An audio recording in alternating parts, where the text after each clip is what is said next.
Hello, my name is Brenton Harrison, and we are here today with a new video, a different format than usual. I wanted to get this out quickly in response to a number of questions that I've received about credit scores.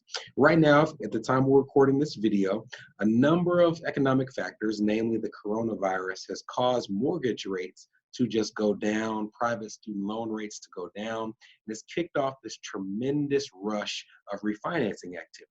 People want to refinance their car loans, their business loans, their private student loans, their home loans. And what many people are finding is that they look at their credit at a credit monitoring service or they've kept track of it over time. And then when they go check their score with those lenders for the financing, it's wildly different than what they've been seeing online. And they wonder why. They wonder what are the factors that are impacting the differences in that score.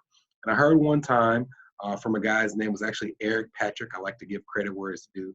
That if three people ask him something, then there's an idea there that needs to be explored. He actually said that there's money to be made from that idea. But in this case, it's just three people have asked me, multiple people have asked me. So I wanted to make sure I did a quick video to answer some of your questions about why your credit score can be so wildly different from one place to the next. So this won't be a long one because there are only three reasons, not only, but I should say, in my opinion, there are three major reasons why your credit score can be so different each time that you have it checked. Now, the first reason is that you could be looking at a score that is impacted by different credit bureaus.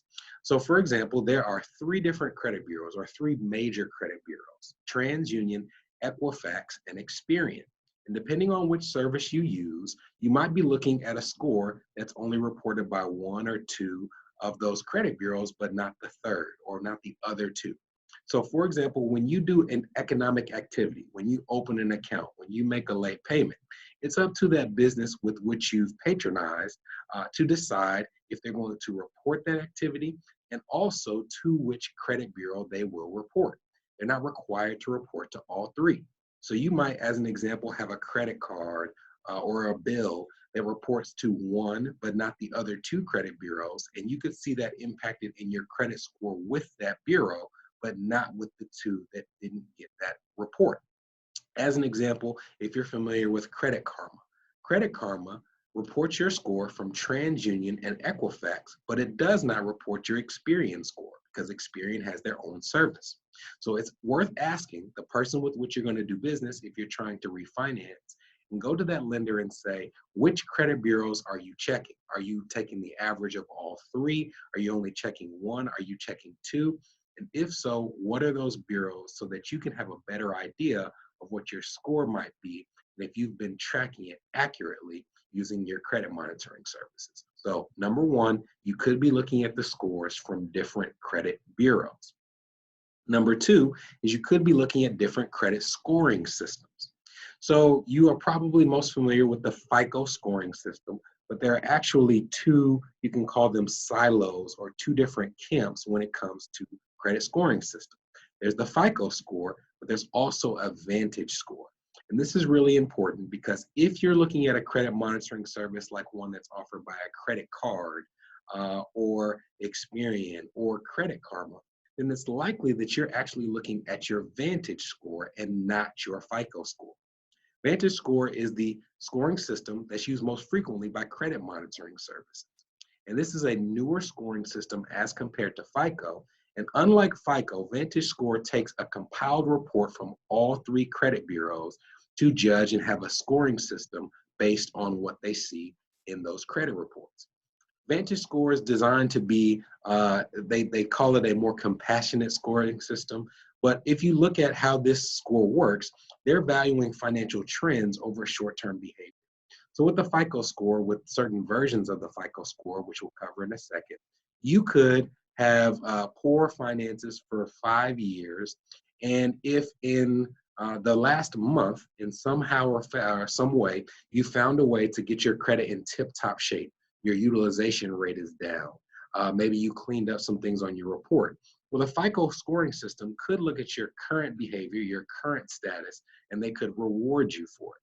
But the Vantage score is designed to look at how you've been using your credit over the course of time, and it's meant to reward people who have had positive trends in their behavior, but it's also meant to penalize those who have had negative trends over their behavior even if at the time that your score is checked, you found a way to get it together. You want to have proven over a long and consistent period that you've been able to manage your debt well.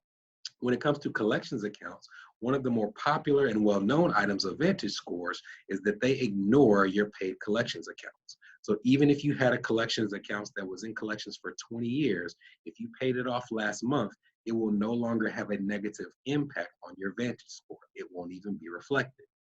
FICO score is a little different. FICO score is still the most commonly used in some of the more conventional industries like mortgage lending and auto lending. And FICO scores, they require a longer time that you've had credit in order for it to be reflected or for you to have a score in the first place. In order to have a FICO score, you had to have 6 months of credit history, and you also have to have had a credit account that has been reported to the bureaus within the last 6 months. So you have to have credit for at least 6 months, and you have to have a currently reporting account in the last 6 months. As compared to a Vantage score, where you only have to have 1 month of credit history to have a Vantage score in the first place.